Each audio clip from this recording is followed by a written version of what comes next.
Jadi ada pertanyaan pertama nih Pak Agung dari Bapak Hasmi Al-Fateh. Beliau itu dari Sentra KI UMS. Beliau bertanya, dalam proses permohonan pendaftaran merek, saya pernah mendapatkan surat dari pemeriksa merek, di mana isi surat tersebut memberitahukan pengubahan nama merek, di mana ditambahkan dalam nama merek saya plus logo. Yang ingin saya tanyakan, apa bedanya dengan penginputan nama merek yang hanya dituliskan dengan nama merek saja, dengan penginputan nama merek plus logo pada penulisan nama merek? Terima kasih Pak. Silakan Pak, langsung dijawab aja. Baik, terima kasih Pak Hasmi. Bahwa terkait dengan pertanyaan ini sebenarnya ada histori yang panjang. Kenapa pemohon dan DJKI sering menempelkan kata plus logo di apa namanya database atau di permohonan gitu ya, yang diajukan pemohon. Jadi sebenarnya ini berangkat dari apa ya, dari tradisi gitu Pak. Karena kami mengalami sistem manual, kemudian beralih ke sistem online, tapi tradisinya belum berubah, kira-kira seperti itu. Nah, dulu kenapa orang sering mengajukan permohonan misalkan merek gajah plus logo, kemudian atau misalkan ABC plus logo ikan gitu kira-kira ya. Karena memang pencarian manual itu dibutuhkan kata-kata tersebut untuk mencari. Misalkan kalau ada kata logo, oh berarti ini ada logonya gitu. Karena dulu sistemnya masih dalam dalam kertas buku gitu ya Pak. Kemudian kalau ada logo berarti kami harus pindah pencarian ke buku gambar gitu. Kira-kira seperti itu Pak. Dan tradisi ini terbawa sampai saat ini. Nah, sebenarnya kalau kondisinya sekarang itu tidak perlu lagi menampilkan atau menambahkan kata plus logo karena tidak ada bedanya Pak. Yang paling penting adalah label mereknya. Jadi label merek yang dimasukkan dalam permohonan pendaftaran merek itu yang bagian yang menjadi ruang lingkup perlindungannya. Jadi kata nama mereknya plus logo itu kondisi saat ini itu sebenarnya dihilangkan pun nggak ada masalah, nggak ada konsekuensi hukumnya, nggak ada perbedaannya gitu. Jadi yang dulu kenapa itu dicantumkan plus logo, karena ketika ada kata plus logo berarti ini bukan hanya merek kata, maka kami harus melakukan pencarian bukan hanya untuk katanya tapi juga logonya di apa namanya buku yang berisi gambar.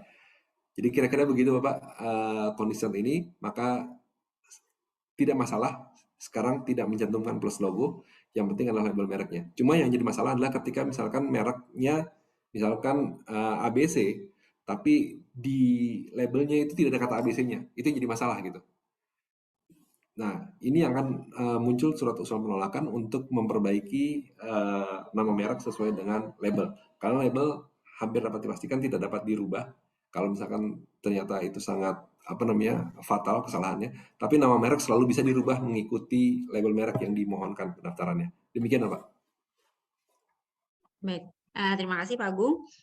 Kita lanjut ya Pak ke pertanyaan selanjutnya. Ada pertanyaan dari Pak Gustia Margowaluyo. Beliau bertanya, jika pengajuan merek ditolak, kemudian ada pengajuan banding, bagaimana status PDKI jika banding ditolak Pak? Baik, di aplikasi kami ketika banding itu ditolak, maka status yang keluar adalah ditolak berdasarkan putusan KBM. Nah, jadi statusnya berubah menjadi putusan ditolak oleh Komisi Banding Merek ya Ya, Pak? kira-kira seperti Oke. itu di Mm-mm. di status yang kami set gitu ya. Oke, baik. Kita lanjut ke pertanyaan selanjutnya dari Bapak Faris Pramaputra. Beliau bertanya, apakah merek baru dikatakan aman untuk digunakan dalam perdagangan barang atau jasa setelah dinyatakan diterima atau granted, atau setelah masuk ke tahap pemeriksaan substantif sudah dapat dianggap aman untuk digunakan? Silakan Pak Agung. Nah, kalau kasus ini memang harus pendekatannya kasus per kasus, nggak bisa Oke. sama gitu ya. Di kasus-kasus tertentu, merek dianggap apa bisa dikatakan aman jika sudah mengajukan permohonan pendaftaran merek gitu ya. Tapi ada kasus-kasus yang memang ternyata sebelum mengajukan permohonan juga sudah ada permasalahan gitu. Jadi ada permasalahan hukum kemudian baru mengajukan permohonan pendaftaran merek. Dalam kasus ini ya status amannya baru dinyatakan aman setelah terdaftar. Pun demikian, setelah terdaftar pun juga tidak dapat dikatakan aman, karena sertifikat yang dikeluarkan DJKI juga tidak bersifat final. Tetap dapat digugat pembatalan dan penghapusannya ke pengadilan niaga. Niaga. Jadi Baik. posisinya adalah memang pendekatannya kasus per kasus, tapi hampir rata-rata merek yang sudah diajukan permohonannya, khususnya terkait dengan UMKM, itu biasanya rata-rata aman, meskipun baru tahap permohonan. Ya, baik. Jadi memang tergantung dari kasusnya masing-masing ya, Pak Agung ya. Berarti kalau ada orang yang ngajuin mereknya terkenal di tengah-tengah masih pemeriksaan substansi saja itu bisa dianggap nggak aman ya, Pak ya. Ya. Baik. Nah, ini juga ada pertanyaan lagi dari Bapak Doni Prasetyo dari Fakultas Hukum UII. Beliau ingin menanyakan perihal perbedaan persamaan pada pokoknya dan persamaan pada keseluruhannya. Dua hal tersebut implisit di Undang-Undang Merek. Lalu bagi kita untuk membedakan dua hal tersebut untuk mendaftarkan merek, bagaimana agar tidak ada persamaan? Karena pada prakteknya banyak sekali merek di Indonesia yang hampir sama. Pak Doni memberikan contoh sengketa kasus nyata merek jenis sepatu Kompas dan Campes. Nama merek hampir sama dari gambar dan logo maupun swoosh pada sepatu. Lalu bagaimana dari Dirjen KI menyikapi hal tersebut? Apakah ada limitasi pengetahuan pada Dirjen KI dalam mengkategorikan persamaan pada pokoknya dan persamaan pada umumnya? Intinya sebenarnya pertanyaan mengenai gimana sih caranya untuk bisa kita mengetahui kita mendeterminasi persamaan dan perbedaan pada pokoknya dan persamaan pada umumnya, Pak. Ya, baik. Terkait dengan persamaan pada keseluruhannya, itu biasanya digunakan untuk merek-merek yang identik antara satu dengan yang lainnya, yang hampir tidak ada perbedaan sama sekali. Tapi jika berdiskusi terkait dengan persamaan pada pokoknya, maka itulah merek-merek yang memiliki kemiripan. Jadi meskipun ada perbedaan, meskipun memiliki persamaan, tapi ada perbedaannya gitu. Itu biasanya yang dinyatakan sebagai persamaan pada pokoknya. Dan sekali lagi, seperti yang saya sampaikan sebelumnya, bahwa ketika berbicara terkait dengan persamaan pada pokoknya, maka kita berbicara terkait dengan persamaan secara visual, secara konseptual, dan secara fonetik. Dan memang ada banyak kasus yang merek-merek yang memiliki kemiripan, tapi dianggap tidak memiliki persamaan pada pokoknya, karena lebih dilihat unsur perbedaannya. Dan ini memang pendekatan juga kasus per kasus, karena biasanya ketika suatu merek punya persamaan, kemudian ada usulan penolakan, kemudian ternyata si pemohon melampirkan surat, misalkan seperti letter of consent, atau surat tidak keberatan dari pemilik merek terdaftar, maka kami biasanya akan meringankan jadi sehingga mendaftarkan merek tersebut. Atau bisa jadi ada pembagian tertentu yang dimiliki oleh pemilik merek terdaftar yang mengizinkan pemilik merek untuk dapat mengajukan permohonan pendataan mereknya. Dan ada juga faktor-faktor yang memang bersifat subjektif. Artinya meskipun ada persamaan, tapi ketika unsur perbedaannya cukup signifikan, maka biasanya kami juga akan menerima pendaftaran merek tersebut. Dan ini memang bersifat sangat subjektif, seperti tadi contoh yang disampaikan atau antara Kompas dan Campes. Ya. Dan saya belum tahu apakah kedua mereknya terdaftar atau tidak gitu ya. Tapi kalau hanya menyebutkan kata Kompas dan Campes, itu dapat dinyatakan ada perbedaan meskipun unsur konsonannya itu sama gitu, tapi di vokalnya berbeda. Tapi nggak tahu juga kalau misalnya kondisinya ternyata si Campes menggunakan logo yang sama dengan Kompas. Atau bisa jadi Campes ini hanya merek yang digunakan tapi tidak terdaftar. Jadi banyak faktor yang bisa dinilai kalau memang ada hal-hal tersebut. Dan sekali lagi, jika misalkan ternyata ketika pemilik merek terdaftar itu tidak berkeberatan terkait dengan penggunaan merek tanpa hak, maka sejatinya juga artinya tidak akan ada permasalahan hukum di situ. Karena sekali lagi pelanggaran merek itu bersifat aduan. Jadi artinya memang harus dilihat dari berbagai faktor kenapa bisa seperti ini. Kira-kira seperti itu, Bu Rehan. Iya, baik. Kita lanjut lagi ya, Pak. Ada pertanyaan dari Bapak Joni. Beliau bertanya, kenapa kalau merek itu prinsipnya dulu-duluan, beda dengan hak cipta Jika seperti ini, berarti merek saya bisa didaftarkan orang lain, katanya Pak. Iya, terkait dengan sistem ini memang ada dua pendekatan dalam rezim merek secara universal. Itu dimungkinkan masing-masing negara untuk memilih berdasarkan prinsip first to file atau first to use. Sebagai contoh, di Amerika Serikat menggunakan sistem first to use. Dan ini pernah berlaku di Indonesia di Undang-Undang 21 tahun 61 yang berlaku sampai tahun 92 sebelum digantikan Undang-Undang 1992. Dan dari 92 sampai 2022, sistem prinsip yang dianut di Indonesia adalah first to file. Dan saya mencoba untuk melakukan riset kenapa di tahun 92 prinsip first to file itu digunakan dibandingkan sistem first to use. Dan ternyata salah satu alasannya adalah untuk menjamin kepastian hukum. Karena sistem first to file jauh lebih mudah untuk dinilai, dilihat buktinya itu dengan sistem first to file. Jadi untuk menjamin kepastian hukum dengan mudah, membuat undang-undang mengubah sistem first to use ke sistem first to file. Dan pendapat pribadi saya bahwa tidak ada sistem yang benar-benar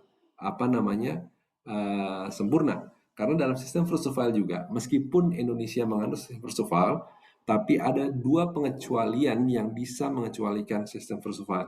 Yang pertama adalah etika tidak baik, dan yang kedua adalah merek terkenal. Jika Bapak dan Ibu dapat membuktikan, misalkan dalam tahap publikasi, mengajukan keberatan kepada DJKI terkait dengan bukti-bukti bahwa pemohon first to file ini beretika tidak baik dengan meniru dan menjiplak merek milik pihak lain, maka kondisi ini bisa dikecualikan.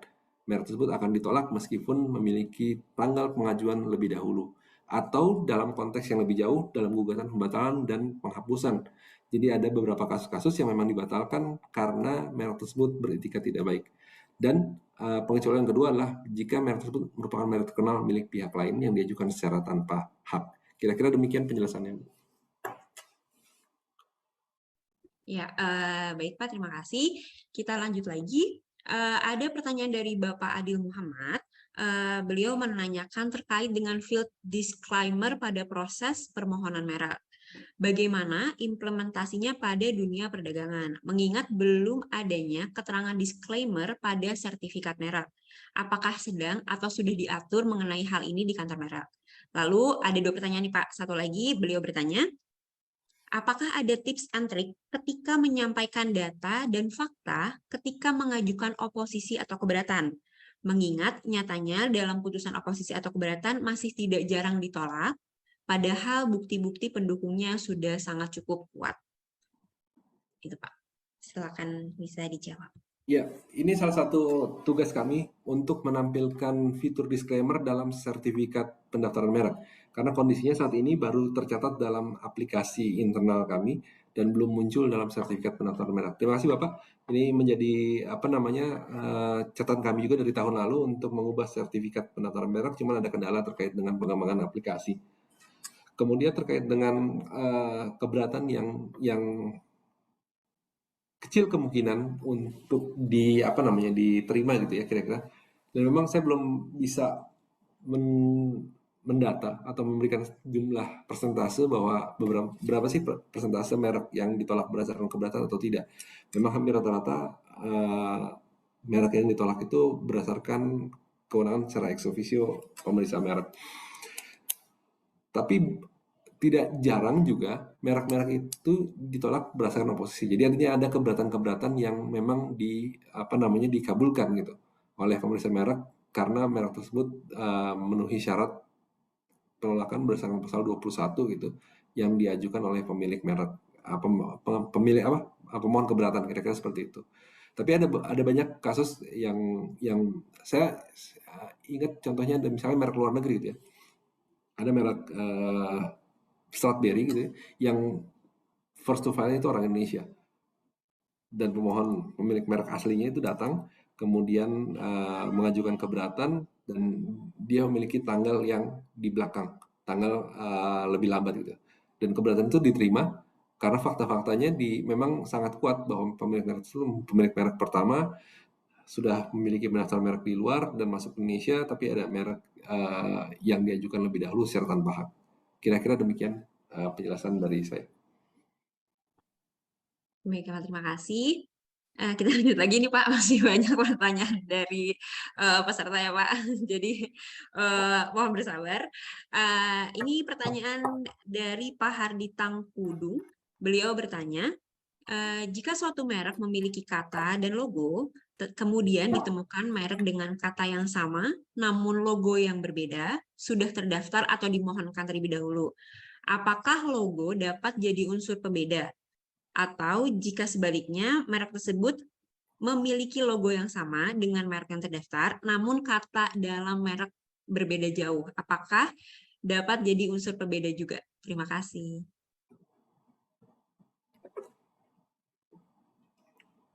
Baik, terkait dengan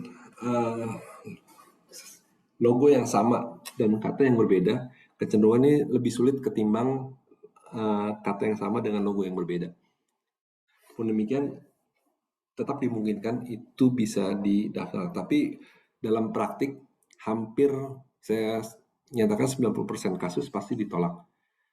Tapi ada kasus yang unik yang bisa dijadikan reference Bapak dan Ibu semuanya, itu terkait dengan merek Predator.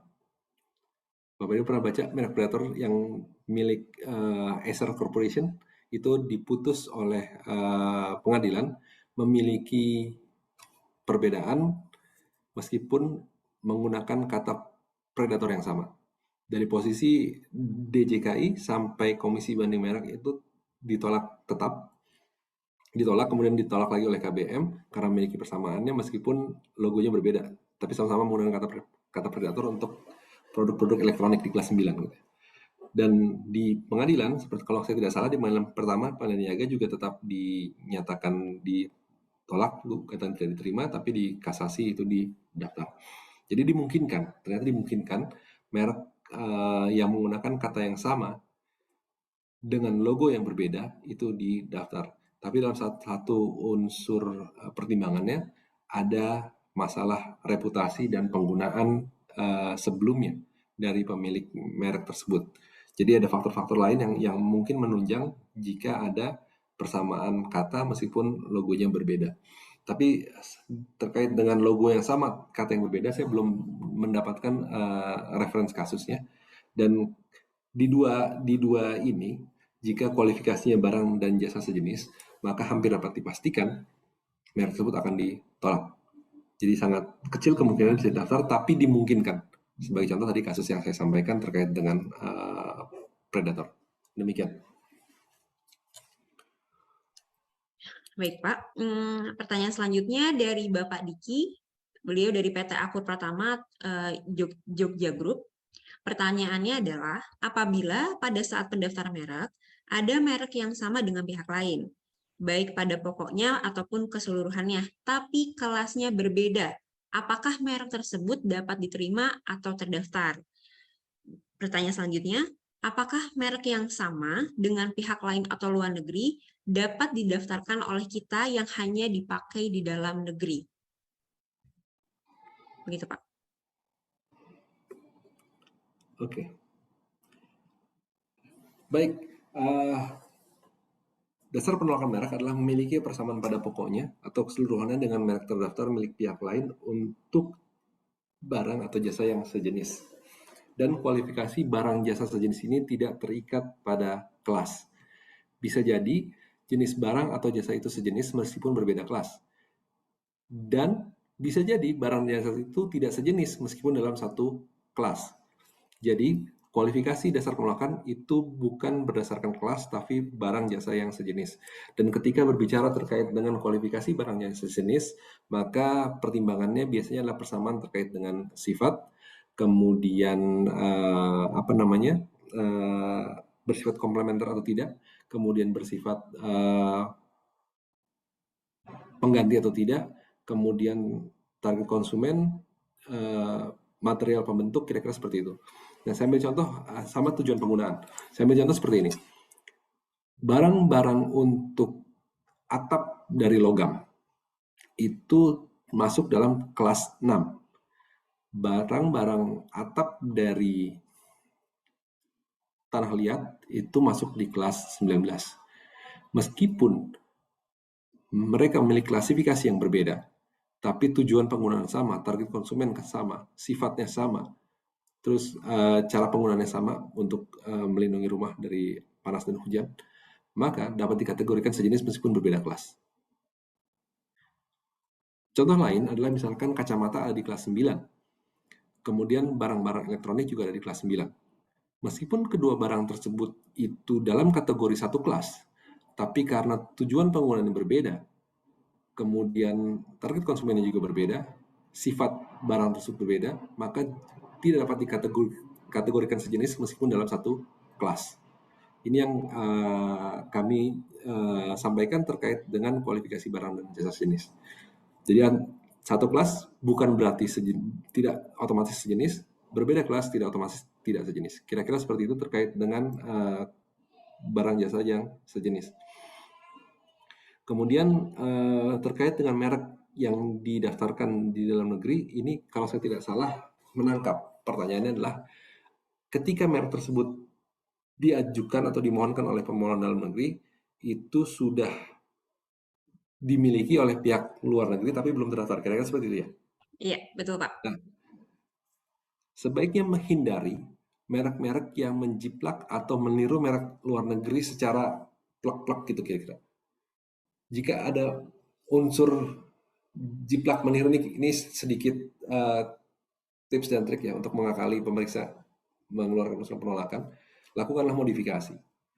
Jadi misalkan kami menemukan bahwa merek tersebut sudah terdaftar di luar negeri sama persis, kami akan sangat sulit untuk menerima pendaftaran merek itu meskipun pemohon adalah first to file, pemohon yang mengajukan pertama kali. Karena kami menilai akan ada permasalahan di kemudian hari, pemohon telah beretikat tidak baik meniru dan menjiplak merek milik pihak lain yang secara tanpa hak. Tapi jika ada modifikasi ini, kami akan melonggarkan karena ada kemungkinan ini hanya terinspirasi dan sudah melakukan modifikasi terkait dengan merek-merek yang terdaftar di luar negeri. Karena ini mencoba menghindari apa yang terjadi kasus-kasus yang ramai di tahun 2000-an karena praktik pendaftaran di tahun 80 atau 90-an. 90-an awal. Jadi merek-merek terkenal milik pihak luar negeri khususnya produk-produk fashion misalkan seperti Gucci gitu atau merek-merek lain ya kira-kira yang sudah punya reputasi itu yang di tahun 80-an sudah didaftarkan oleh orang Indonesia tapi begitu pemilik merek aslinya datang ke sini ternyata sudah dimiliki oleh pihak lain dan ini yang coba dihindari oleh DJKI untuk mengulangi praktik yang sama yang terjadi di tahun 80-an kira-kira seperti itu. Baik Pak, kita lanjut. Ada pertanyaan dari Kiki yang bertanya bahwa terkait dengan letter of consent, Pak. Bagaimana bila letter of consent yang disertakan pada argumen merupakan atas hasil negosiasi, namun kedua pihak bukan merupakan afiliasi. Apakah letter of consent tersebut dapat diterima? Ya, baik untuk saat ini letter of consent tersebut belum dapat diterima karena kami juga baru mencoba gitu ya untuk bisa menerima letter of consent dalam praktik mengatasi usulan penolakan. Dan ini baru diterapkan sekitar 1-2 tahun belakangan ini dalam juknis pemeriksaan kami. Ada sedikit perdebatan secara internal terkait dengan hal ini, akhirnya dicoba untuk menerima secara parsial dulu gitu. Kira-kira kita buka dulu nih, apakah dalam praktiknya nanti ada masalah atau tidak gitu. Nanti kalau misalkan tidak ada masalah dalam evaluasi, kami akan coba tingkatkan untuk diperluas. Karena dalam praktik terbaik pemeriksaan substantif di luar pun ada negara-negara jurisdiksi yang menerima letter of consent tanpa pengecualian-pengecualian. Tapi untuk saat ini kami belum bisa membuka seluas itu. Tapi mungkin nanti ke depan setelah ada evaluasi ternyata tidak ada masalah dalam praktik pemberian letter of consent kami akan perluas. Demikian Bu. Baik Pak. Nah, selanjutnya ada Bapak Adi bertanya, beliau memiliki merek roti bakar Adi, Pak. Tapi mereknya ditolak karena dianggap deskriptif. Tapi ketika saya cek di PDKI, ada merek kopi kenangan yang jenis barangnya adalah kopi di kelas 30 dan bisa terdaftar di DJKI. Menurut Bapak bagaimana?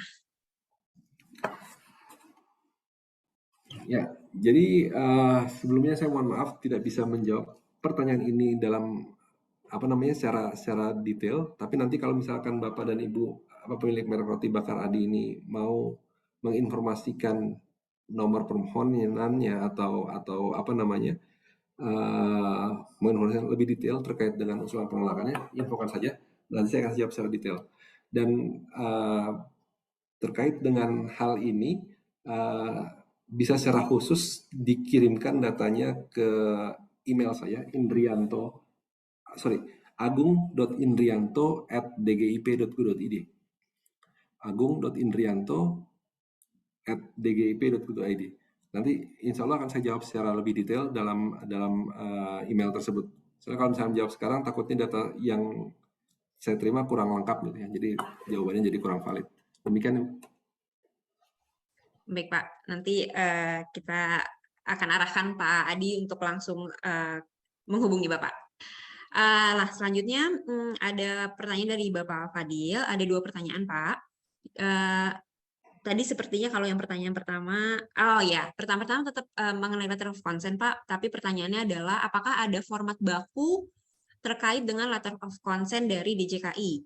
Lalu yang kedua, jika merek yang dimohonkan merupakan suatu gambar seperti contohnya gambar sepatu yang memiliki garis putus-putus dan memiliki kata pada merek tersebut, apakah harus dibuat disclaimer pada permohonan tersebut?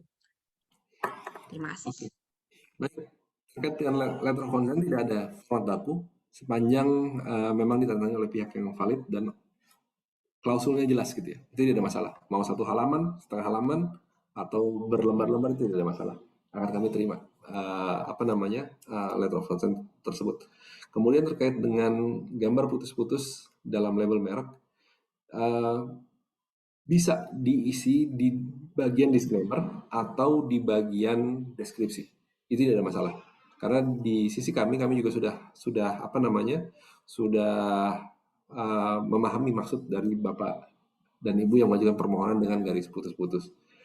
Dan sebagai informasi bahwa ada beberapa permohonan yang telah terdaftar di era sebelum Undang-Undang Merek 20 tahun 2016 berlaku, maka pada prinsipnya ketika permohonan tersebut diterima, kami menerima itu sebagai merek 2 dimensi atau lukisan. Jadi bisa buat informasi, jika ingin memperluas ruang lingkup menjadi merek-merek yang bersifat non-tradisional, baik merek 3 dimensi atau varian merek posisi, sebaiknya mengajukan permohonan lagi dari awal, maksudnya sejak berlakunya Undang-Undang 20 tahun 2015. Karena jika diajukan sebelum Undang-Undang merek yang baru berlaku, itu diperlakukan sebagai merek tradisional, dianggap sebagai lukisan biasa. Demikian jawaban dari kami. Baik, Pak. Kita lanjut lagi. Ada pertanyaan dari Pak Wicaksono. Beliau bekerja di bisnis F&B. Beliau bertanya terkait perlindungan merek yang hanya berlaku di negara masing-masing. Mengapa merek asal luar negeri bisa menggugat penggunaan merek di Indonesia? Katanya. Terima kasih. Baik. Yang perlu diperhatikan adalah untuk melihat status apakah merek-merek luar negeri tersebut sudah terdaftar di Indonesia atau tidak. Karena kewenangan untuk melakukan gugatan secara perdata atau melaporkan secara pidana hanya dimiliki oleh pemilik merek terdaftar. Misalkan McDonald's, KFC, atau Starbucks gitu ya, sebagai pelaku F&B di Indonesia, memang mereka dimiliki oleh pihak luar negeri. Tapi mereka juga mengajukan permohonan pendaftarannya di Indonesia. Meskipun dalam praktik komersialisasinya mereka tidak menjalankan sendiri. Mereka menggunakan praktik franchise atau lisensi untuk menjalankan merek tersebut. Dan penerima lisensi yang telah tercatat di DJKI juga dapat melakukan upaya hukum terkait dengan pelanggaran merek yang dilakukan oleh pihak lain jika ditemukan pelanggaran merek tersebut. Nah, jadi yang harus perhatikan adalah status apakah merek luar negeri tersebut terdaftar atau tidak di Indonesia. Demikian juga pemilik merek Indonesia yang ingin melakukan ekspansi usaha ke luar negeri untuk memastikan perlindungan mereknya di negara tujuan di mana merek tersebut ingin digunakan. Demikian.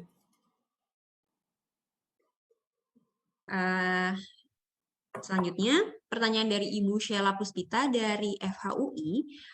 Beliau bertanya, apa yang dimaksud iktikat tidak baik dalam Undang-Undang Merek? Karena jika melihat pada penjelasan dalam Undang-Undang Merek disebutkan unsur itikat tidak baik adalah meniru merek yang sudah ada dan dikenal tanpa ada keterangan terdaftar. Apakah hal tersebut bertentangan dengan prinsip first to file, Pak? Ya, baik Ibu Sheila, terkait dengan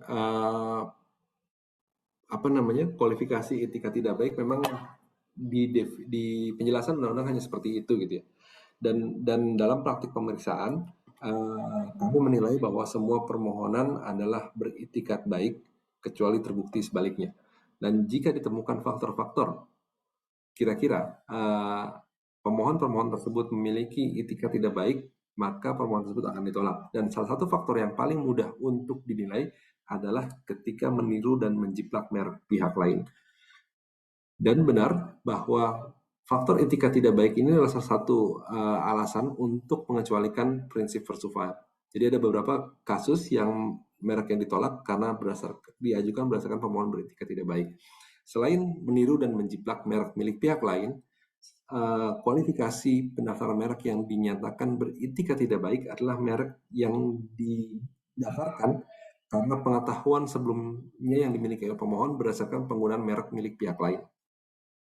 Sambil contoh, ada beberapa kasus merek yang ditolak berdasarkan etika tidak baik karena yang mendaftarkan ternyata merupakan karyawan dari perusahaan yang sejatinya pemilik merek. Dan itu dibuktikan oleh dokumen keberatan yang diajukan oleh perusahaannya. Atau merek yang diajukan oleh distributor karena pengetahuan distributor terkait dengan merek yang digunakan oleh prinsipalnya, kira-kira seperti itu. Dan hal-hal ini juga bisa dijadikan dasar bahwa permohonan tersebut mendaftar merek karena pengetahuan yang dimilikinya berdasarkan penggunaan merek pihak lain. Dan ada faktor-faktor lain. Dalam putusan pengadilan dinyatakan merek yang tidak digunakan juga dinyatakan beretika tidak baik karena mencoba untuk memblok penggunaan merek oleh pihak lain. Jadi ada banyak faktor yang memang sulit untuk dilimitasi kualifikasi etika tidak baiknya.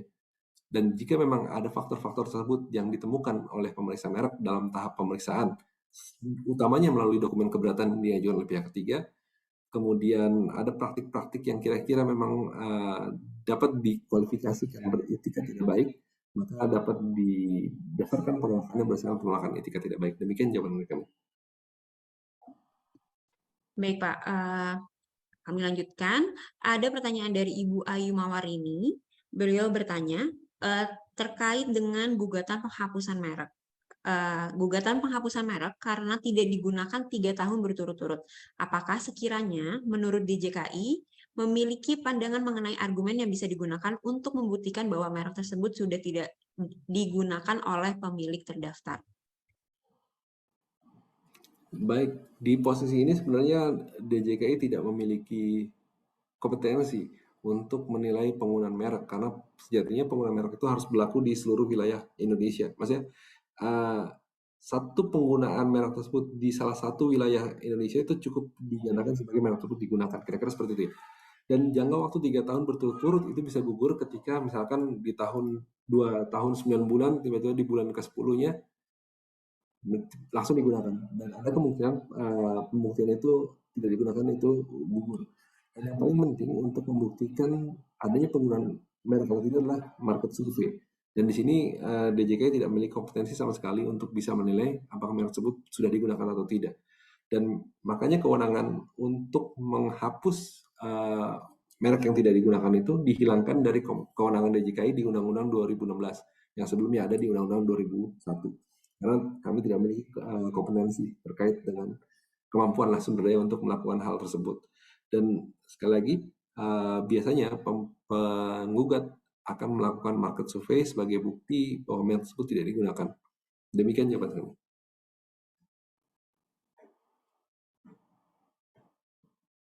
Baik, Pak.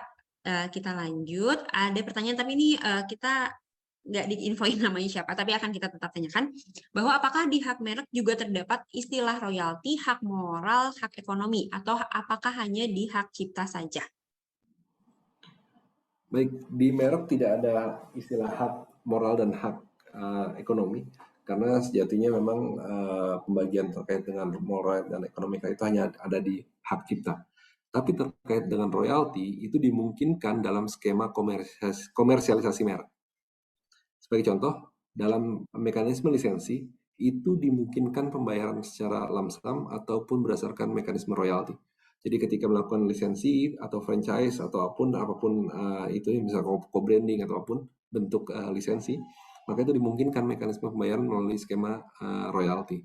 Jadi istilah royalti merupakan istilah umum dalam dunia komersial yang tidak terbatas di hak cipta, tapi juga bisa digunakan dalam mekanisme pembagian keuntungan di merek. Demikian ini. Baik, pertanyaan selanjutnya ini sedikit lagi nih Pak pertanyaannya. Ini ada pertanyaan dari Bapak Xavier bertanya, apakah memungkinkan mendaftarkan merek yang hampir mirip dengan merek terdaftar lainnya dengan catatan sudah mendapatkan izin dari pemilik merek tersebut, Pak? Ya, ini dimungkinkan, tapi sekali lagi, letter of consent atau surat persetujuan atau izin dari pemilik merek terdaftar yang dijadikan dasar penolakan itu baru berlaku untuk milik merek yang terafiliasi, perusahaan atau semacamnya gitu ya, belum untuk pihak yang lebih luas. Dan jika ada kemiripan tersebut, meskipun tidak ada keberatan dari pihak adanya surat izin dari pihak lain, kemungkinan belum bisa diterima oleh DJKI karena takutnya ada permasalahan di kemudian hari.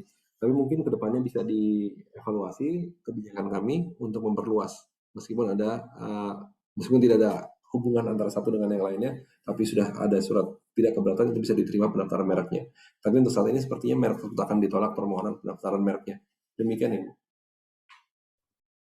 Baik, ada pertanyaan dari Bapak Ade Maulana bahwa beliau berkata perusahaan kami bergerak di bidang jasa dan juga memproduksi barang. Apakah kami dapat mengajukan pendaftaran merek-merek perusahaan ke luar negeri, misalnya Jepang, Korea Selatan, dan Malaysia? Apakah DJKI bisa memfasilitasi pendaftaran merek saya tersebut dan saya harus menghubungi siapa, katanya Pak, untuk mendaftarkan mereknya di luar negeri? Baik, terkait dengan klasifikasi, hampir dapat dipastikan klasifikasi yang digunakan hampir di semua negara itu bersifat sama berdasarkan NIS Agreement, klasifikasi yang didasarkan perjanjian NIS. Jadi jenis barang atau jasa di Indonesia untuk keperluan pendaftaran merek di luar negeri insya Allah harmonis hampir di semua negara anggota WIPO. Jadi kelas 1 sampai 45 klasifikasinya sama, ada sesuai, itu tidak ada permasalahan secara administratif. Kemudian terkait dengan pendaftaran merek ke luar negeri, itu ada dua opsi yang dimiliki oleh pemilik merek. Yang pertama dapat menghubungi konsultan, nanti konsultan akan mencari rekan yang mungkin di luar negeri untuk mendaftar merek secara langsung di luar negeri. Atau cara yang kedua, mengajukan permohonan pendaftar merek melalui sistem Madrid. Dalam skema ini, pemilik merek tidak perlu datang langsung ke negara tujuan, cukup datang ke DJKI untuk mengisi formulir pendaftaran merek melalui sistem Madrid. Bapak dan Ibu bisa mengakses permohonan pendaftaran melalui aplikasi merek.dgip.id. Nanti di situ ada fitur selain permohonan online, itu ada fitur terkait dengan sistem Madrid untuk pendaftar merek ke luar negeri. Tapi ada dua syarat yang mendasari bagaimana subjek hukum tersebut atau pemohon tersebut bisa mengajukan permohonan pendaftaran merek. Jadi tidak semuanya bisa serta-merta otomatis langsung mengajukan permohonan pendaftaran merek ke luar negeri. Ada dua syarat. Yang pertama syarat subjektif, dia harus merupakan warga negara Indonesia. Kemudian yang kedua dia berdomisili di Indonesia, atau yang ketiga merupakan badan hukum yang memiliki kegiatan industri yang nyata dan efektif di Indonesia. Saya yakin perusahaan Bapak sudah merupakan badan hukum yang memiliki kegiatan efektif di Indonesia, jadi dapat mengajukan permohonan pendaftaran merek. Syarat subjektif insya Allah terpenuhi. Yang kedua, syarat yang bersifat objektif, yaitu memiliki permohonan atau pendaftaran merek yang telah diajukan sebelumnya di DJKI. Jika sudah ada merek yang terdaftar di DJKI, atau permohonan merek yang diajukan di DJKI, maka Bapak dan Ibu memiliki kualifikasi secara objektif untuk mengajukan permohonan internasional. Dan Bapak dan Ibu tinggal mengakses sistem online di merek.dgip.id terkait dengan permohonan Madrid. Nanti di formulir itu Bapak dan Ibu tinggal mengisi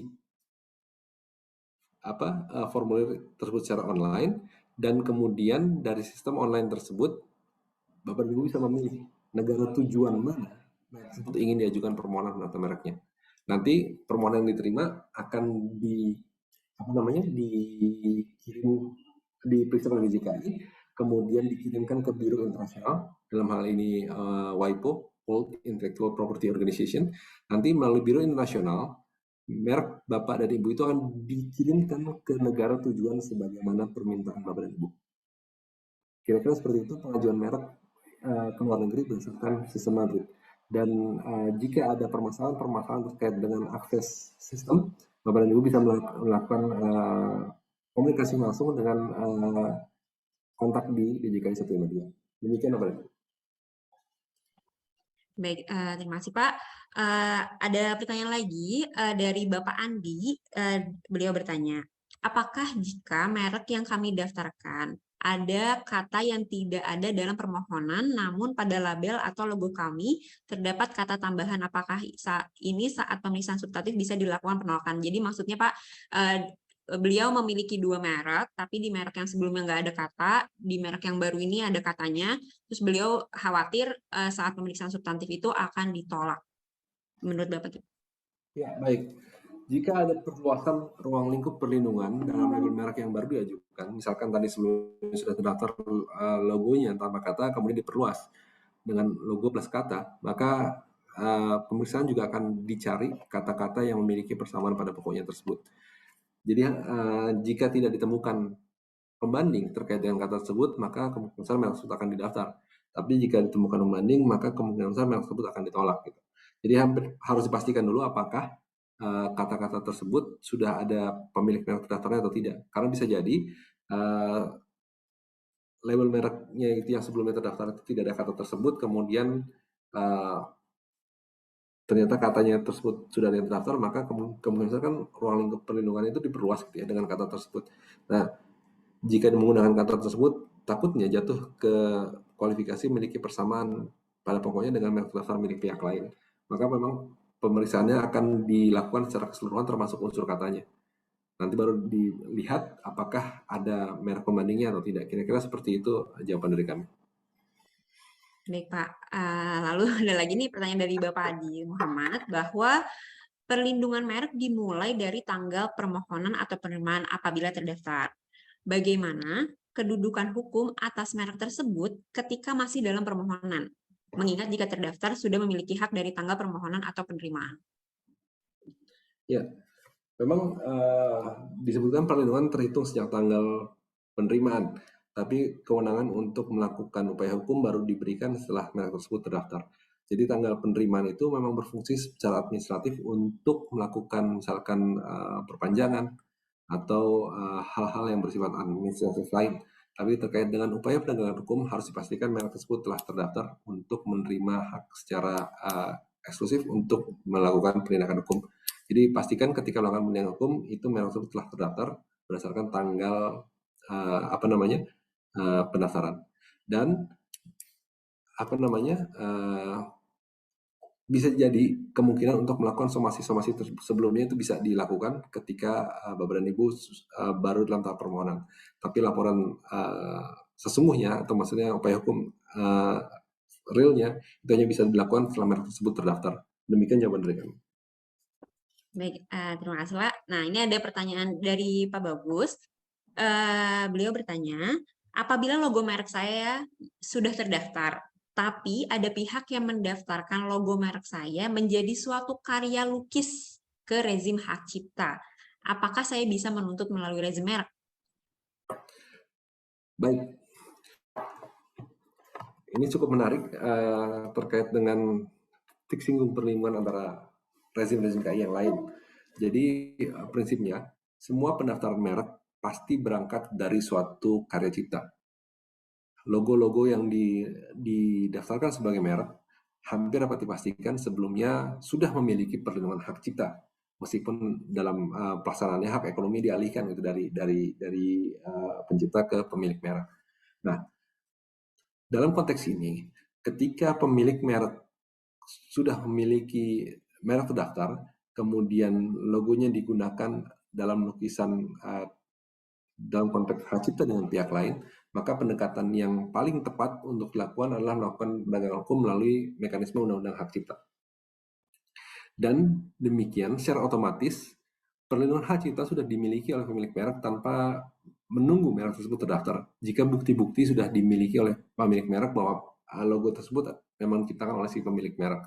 Jadi tidak perlu mempertimbangkan apakah merek tersebut terdaftar atau tidak, karena mekanisme penegakan hukum melalui hak cipta itu sudah otomatis dimiliki oleh pencipta ketika karya tersebut sudah diciptakan, maksudnya setelah dalam bentuk fix gitu ya, fix work itu sudah di fiksasi gitu kan, sudah jadi itu sudah terlindungi secara berdasarkan undang-undang hak cipta.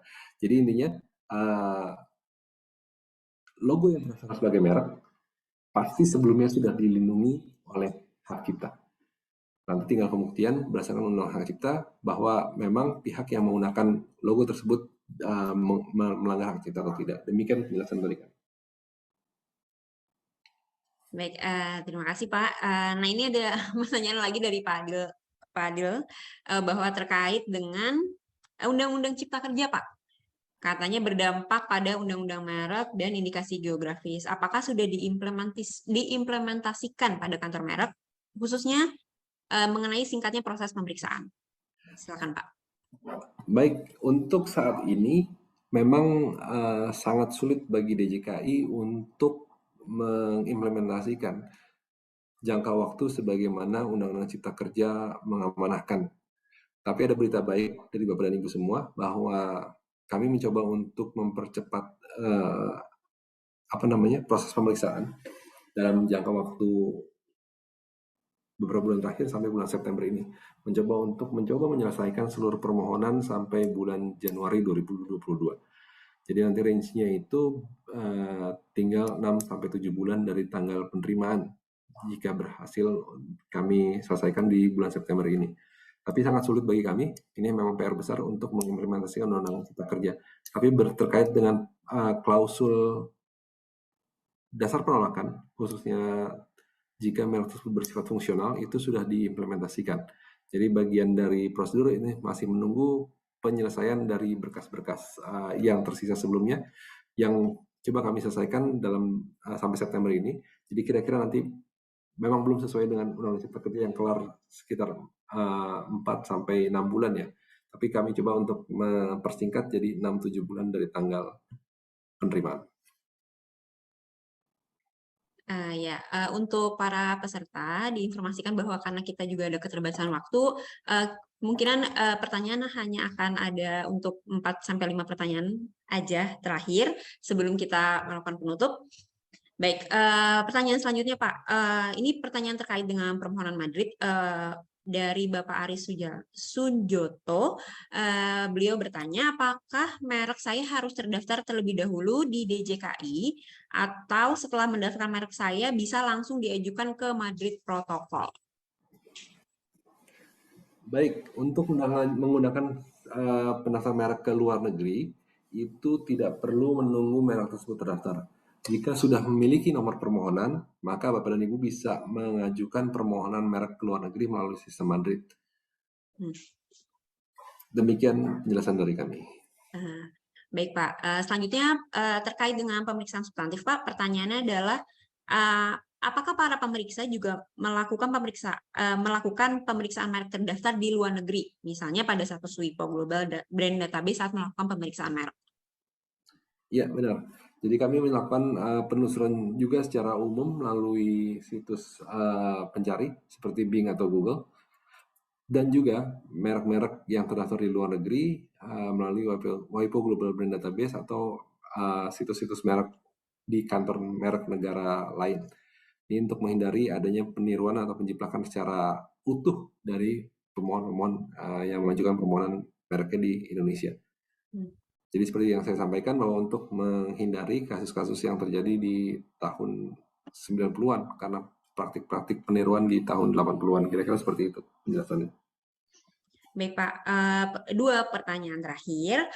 Ini terkait apakah dari Bapak Romi bertanya, kalau saya mendaftarkan merek untuk satu kelas, apakah orang lain bisa mendaftarkan merek tersebut di kelas lain? Selanjutnya, bisakah saya mendaftarkan merek yang sudah ada tapi untuk kelas lain, misalnya Baygon untuk pakaian?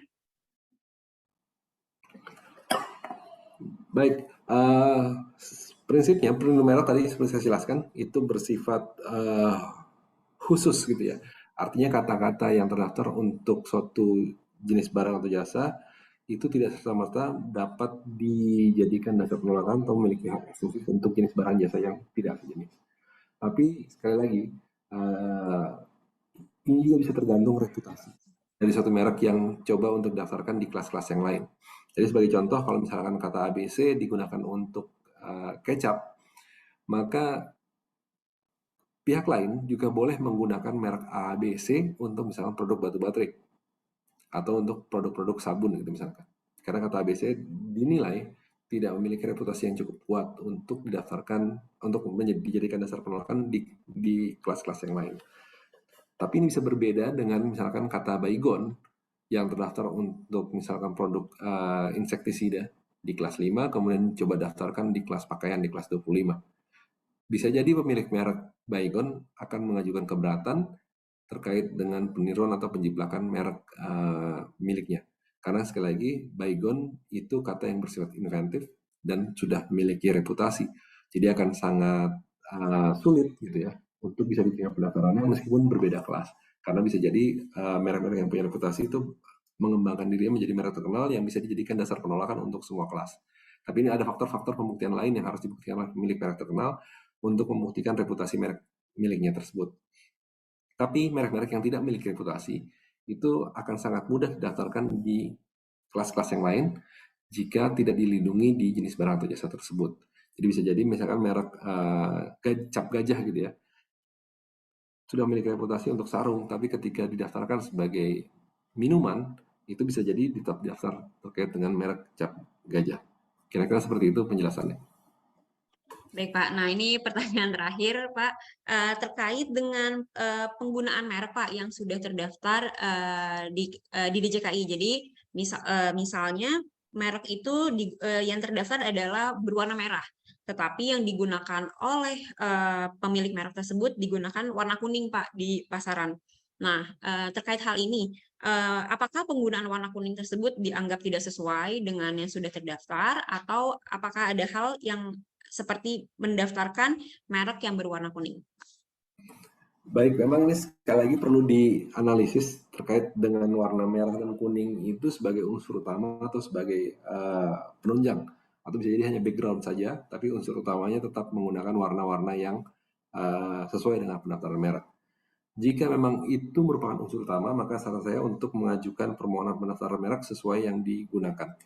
Karena salah satu unsur merek bagian dari pelanggaran perdata apa sih ya gugatan secara perdata maupun pelanggaran secara pidana itu didasarkan oleh penggunaan merek tanpa hak, dan bisa jadi penggunaan merek yang tidak sesuai dengan yang didaftarkan adalah salah satu bentuk penggunaan tanpa hak, bisa memperluas ruang lingkup atau berbeda ruang lingkup.